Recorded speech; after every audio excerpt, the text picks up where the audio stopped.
morning! Eto na naman ako sa pagkain. As usual, almusal uli. Diba? Maglalaba kasi ako. Siyempre, ulam ko may soup. Ang favorite ng apo ko. Ito. Ano ba to? Hindi ko pa natitikman. Hindi ko alam kung tinola o sinigang to. Ngayon ko palang titikman. Siguro tinolang manok to. Hindi ko alam kung sinampalukan or ano. Tapos may natira kikiam sila. Almusal na. Siyempre, meron akong chocolate. Titikman ko muna kung ano lasa. Tikman ko. Ah, tinola! Kala ko sinampalukan. Sorry. Hindi kasi ako nagluto. Let's eat na. Chicken siya. Kasi favorite ng apo ko nga yung soup. Mas gusto niya yung tinola talaga. Siyempre, hindi naman ako nagluto. Kaya hindi ko alam kung anong luto ito. Ayun na, umuungol na yung aking apo ulit. Kasi, gising. Pero hindi naman siya umiiyak. Ungol lang. Pag umiyak, stop ako. Hindi, kakain na ako. Siyempre, Siyempre, bago ko pa sini apo ko, kakain muna ako. Naku, ano ba yan? Kung pwede lang kumain apo ko, pakakainin ko na yan. Akyat kami sa taas, maglalaba ako. Kailangan siyang kasama. Nagmamadali na nga ako. Kasi, muungol. Yun na, di ba? Natubig ako. Siyempre, saucy.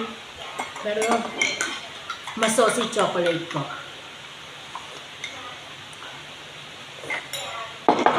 May kikiam, Uy, mihiyaw. Mihiyaw yung apo ko. Pero hindi siya umiiyak. Hiyaw lang yun. Kain muna ako, maglalaba.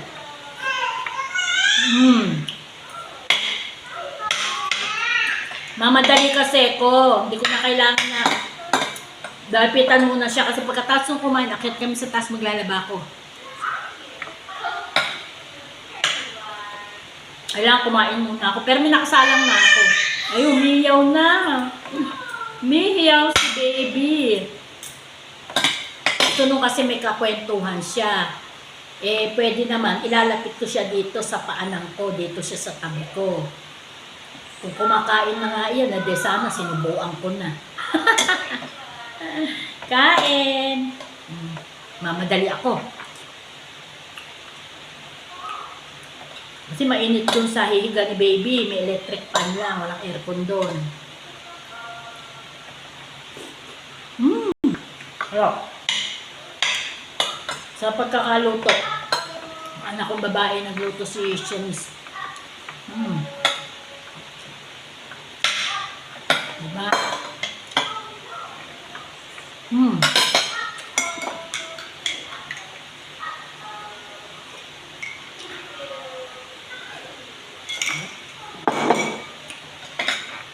Kain tayo, sabay na kayo sa akin kumain. Maganahan kayong kumain. Sarap may kasabay. Ako walang kasabay.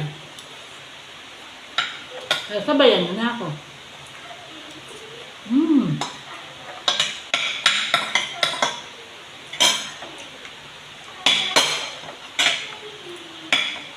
Favorite ng apo ko to, soup. I-adobo dapat ng anak ko to. Sabi ko, gusto nung apo ko, soup. Nilagyan ng sabaw.